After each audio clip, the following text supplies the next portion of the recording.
Bismillahirrahmanirrahim. So today we will discuss the topic about skin.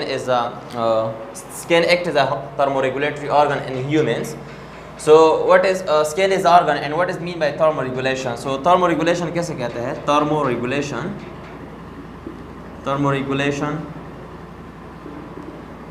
So regulation कहते हैं कैसे की चीज़ को मतलब रेगुलेट करना, किसी चीज़ को मतलब चेंज करना। और थर्म का ताल्लुक जो है ना वो किस चीज़ के साथ है, मतलब हीट के साथ है। सो हीट या टेम्परेचर के साथ है। किस चीज़ के साथ है? टेम्परेचर के साथ है। सो टेम्परेचर को मेंटेन रखने के लिए जो प्रोसेस इस्तेमाल होता है उस प्रोसेस को कहते हैं थर्मोरेगुलेशन कहते हैं। और ह्यूमन बॉडी के अंदर थर्मोरेगुलेशन के लिए जो ऑर्गन रिस्पॉन्सिबल है, टेम्परेचर को कंट्रोल करने के लिए जो ऑर्गन रिस्पॉन्सिबल है, उस ऑर्गन को कहते हैं स्किन कहते हैं। So skin act as a thermoregulatory organ. As we know that skin, अगर हम स्किन की स्ट्रक्चर को देखें मतलब इसमें मतलब 3 लेयर्स मौजूद है। Layer number 1, so layer number 2 and layer number 3। सो पहले वाले लेयर को कहते हैं एपिडर्मिस, इसको एपिडर्मिस कहते हैं, which is a protective outer layer का सिस्टम स्वीटिंग फोर्स जिसमें मौजूद होते हैं, इसको कहते हैं dermis. And the third one is a endodermis. So endodermis, ये पहला वाला लेयर है। या इसकी जो मेन रूल है मतलब हीयर्स को ग्रोथ देना, हीयर्स की जो मतलब टैप्स होते हैं वो यहाँ से निकलना। This is the working of epidermis. और एपिडर्मिस का जो दूसरा काम है वो ये मतलब इंटरनल का ह्यूमन बॉडी की जो इन्वायरमेंट है और बाहर का जो इन्वायरमेंट उसमें उसको आपस में सेपरेट करना और स्किन को या ऑर्गन्स को, जो बॉडी के ऑर्गन्स को, उसको हिफाजत देना किस चीज़ से? डस्ट से या जर्म से। This is the working of epidermis. और डर्मिस में मौजूद है मतलब ब्लड वेसल्स इसमें मौजूद होते हैं। ब्लड वेसल्स के अलावा मतलब hair follicles are present. Hair follicles जहाँ से मतलब बाल जो है ना मतलब निकलते हैं उसको कहते हैं follicle. Is a special type of cell through which hairs are मतलब कैन ग्रो। सो इसके अलावा sweating glands and endodermis consist of adipose tissue,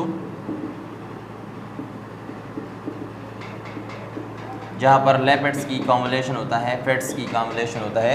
so this is the structure of skin. ये स्किन की मतलब स्ट्रक्चर है। सो in human body में मतलब thermoregulation, skin के ज़रिए थर्मोरेगुलेशन किस तरह होता है?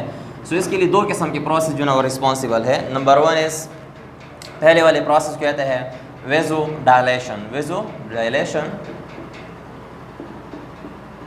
Is the name indicate. Vasodilation कैसे कहते हैं? वेसो से मुराद यहाँ थे ब्लड वेसल्स। और डायलेशन कैसे कहते हैं? डायलेशन मीन रिलैक्स होना।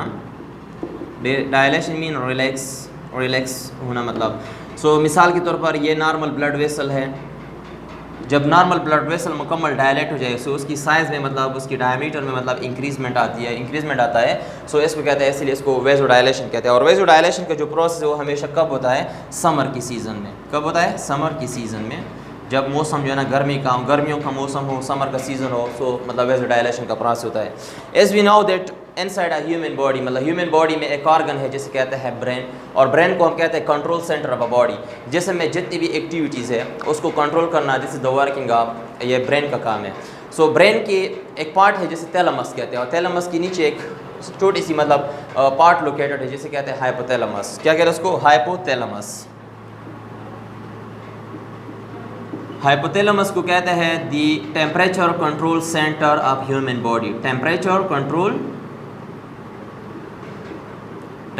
Control centre of human body. इंसानी जिस्म में जो कंट्रोल सेंटर है ह्यूमन बॉडी में उसे कहते हैं हाइपोथैलेमस। और हाइपोथैलेमस में एक महसूस किस्म का टेम्परेचर है जिसको कहते हैं थर्मोस्टेट कहते हैं। फॉर एग्जांपल ह्यूमन बॉडी का जो नॉर्मल टेम्परेचर है वो 37 सेंटीग्रेड है। कितना है?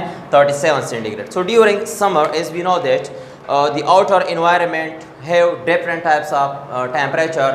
Suppose they are ranging from 35 centigrade, 37 centigrade, 40 centigrade, 45 up to 55 centigrade। मुख्तलिफ किस्म के मतलब इन्वायरमेंट में मुख्तलिफ किस्म के टेम्परेचर्स होते हैं। सपोज़ इन्वायरमेंट है जिसमें 45 सेंटीग्रेड टेम्परेचर मौजूद है। And we know that 45 centigrade का जो टेम्परेचर है वो ह्यूमन बॉडी की अंदर जो सेल्स है और सेल के अंदर जो प्रोटीन्स है और इंजाइम है उसके लिए जो ना नुकसानदेह है, क्योंकि इसके लिए इसके ज़रिए प्रोटीन्स की डीनेचुरेशन होता है, प्रोटीन का जो शेप है वो चेंज हो जाता है या इंजाइम का जो शेप होता है वो चेंज होता है, जिसकी वजह से नॉर्मल जो एक्टिविटीज़ होगी वो सब जो है ना कन्वर्ट हो जाएगी मतलब एबनॉर्मल में। सो ह्यूमन बॉडी में जो हाइपोथैलेमस है उसका रोल ये है कि ह्यूमन बॉडी को इस टेम्परेचर के मुताबिक ह्यूमन बॉडी को एडजस्ट करना, ताकि इंसानी जिस्म के अंदर टेम्परेचर 37 सेंटीग्रेड ही रहे, चाहे बाहर इन्वायरमेंट का जो भी टेम्परेचर हो, मतलब चाहे वो 45 सेंटीग्रेड हो या 50 सेंटीग्रेड हो। सो स्किन में ख़ास किस्म के रिसेप्टर्स मौजूद, जिसे थर्मो रिसेप्टर कहते हैं। क्या है उसको? Thermo receptor. थर्मो रिसेप्टर का काम ये है बाहर से टेम्परेचर को रिसीव करना। जब बाहर से टेम्परेचर रिसीव होता है तो डायरेक्ट मैसेज जो ना सेंसरी न्यूरॉन के जरिए मैसेज चला जाता है कहाँ? ब्रेन। और ब्रेन में जो पार्ट है जिसे कहते हैं हाइपोथैलेमस। सो हाइपोथैलेमस को मैसेज आता है और hypothalamus again send a message toward heart की तरफ से कि ब्लड फ्लो की जो मकदार है वो ज़्यादा हो जाता है, कि ब्लड फ्लो की जो मकदार है वो ज़्यादा, ब्लड जो है ना ब्लड वेसल डायलेट हो जाए, और ब्लड वेसल की डायलेट होने की वजह से ब्लड की जो मकदार है वो ज़्यादा हो जाए। किस वजह से? हार्ट बीट की वजह से। This is the working of hypothalamus, जिसकी वजह से स्किन सरफेस में ब्लड की जो सप्लाई होगी वो ज़्यादा होगी। और स्वीटिंग ग्लैंड्स को, जहाँ पर मतलब एपिडर्मिस में जो स्वीटिंग जो ग्लैंड्स मौजूद है, ऐसे मतलब मैसेज सेंड कर देता है ताकि वो स्वीट को मतलब बाहर सीक्रेट कर सके और स्वीट के जरिए जो हीट हो जिस्म के अंदर वो बाहर निकल सके। जब स्वीटिंग होता है इंसान के अंदर, मतलब जो स्वीट में जो ड्रॉप्स मौजूद होते हैं जो बाहर निकलते हैं तो ये स्किन सरफेस पर मौजूद होते हैं। और जब स्किन सरफेस के ऊपर जो स्वीट की जो ड्रॉप्स हो और एटमॉस्फेरिक जो हवा हो एयर, जब ये आपस में इन कॉन्टेक्ट में आता है तो यहाँ पर जो है ना कूलिंग इफेक्ट्स पैदा होता है। कूलिंग मीन इंसानी स्किन के ऊपर ठंडक सी लगती है और उस ठंडक की वजह से ह्यूमन बॉडी का जो टेम्परेचर है वो मतलब ड्रॉप हो जाता है और नॉर्मल तक पहुँच जाता है, जिसे हम कहते हैं 37 सेंटीग्रेड। सो इस प्रोसेस को कहते हैं वेजोडायलेशन। क्या उसको? Vasodilation. How our body maintain this temperature during a summer season. So इस प्रोसेस को कहते हैं vasodilation. So the next process is, उस प्रोसेस को कहते हैं वेजो कंस्ट्रक्शन। So vasoconstriction,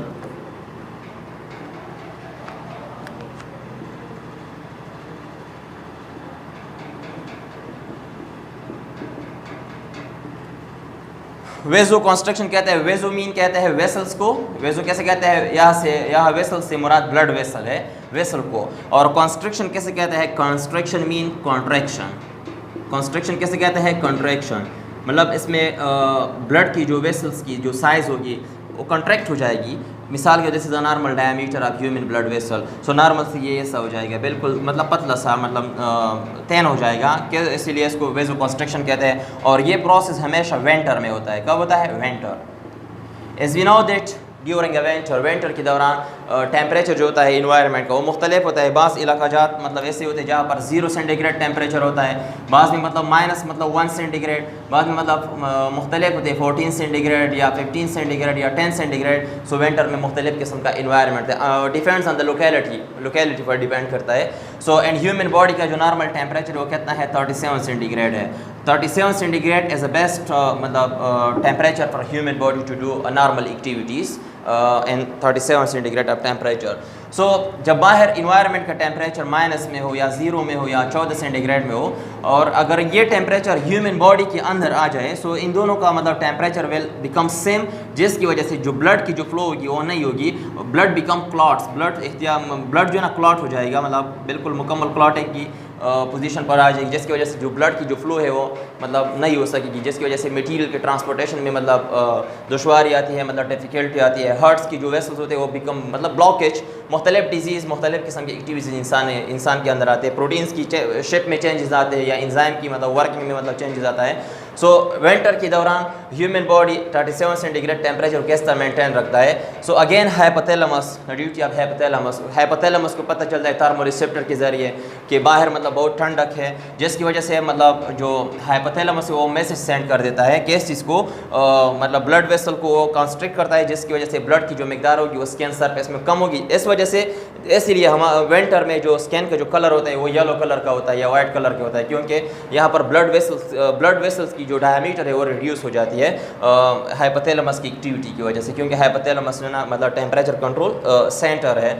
और उसकी वजह जो स्वीटिंग जो ग्लैंड्स है, स्वीटिंग ग्लैंड्स को मतलब मैसेज सेंड किया जाएगा कि टू स्टॉप स्वीटिंग। और यहाँ पर जो एडिपोज टिश्यू है, बॉडी में जो हम जो खुराक खाते हैं मतलब ग्लूकोज को कन्वर्ट किया जाएगा ग्लाइकोजन में, और ग्लाइकोजन जो है ना, ग्लाइकोजन को कन्वर्ट किया जाए फैट्स में, और एडिपोज टिश्यू में इसको मतलब स्टोर होगा, और इसकी जो स्टोरेज होगी वो एडिपोज टिश्यू के अंदर होगी, जिसकी वजह से जिस्म की जो इंटरनल हीट हो, चाहे वो स्टोमिक से आता हो या लीवर से या मतलब किडनी से, सो एडिपोज टिश्यू का यहाँ पर काम जो है ना act as a insulator layer. Insulator में मतलब to prevent the exit of heat to the outside of body. So ये इंसुलेटर की तरह एक काम करता है। सो जो जिस्म की जो इंटरनल हीट है वो जिस्म के अंदर दोबारा रिफ्लेक्ट होगी, स्किन सरफेस तक आ जाएगी लेकिन डर्मिस तक, लेकिन दोबारा वापस मतलब बॉडी में रिफ्लेक्ट होगी, और जिसकी वजह से इस हीट की वजह से ह्यूमन बॉडी की जो टेम्परेचर है वो 37 ही बरकरार रहेगा। सो इस प्रोसेस को हम कहते हैं वेज़ोकंस्ट्रिक्शन। तो दैट्स वाई स्किन को क्या कहते हैं, skin is called as a thermoregulatory organ.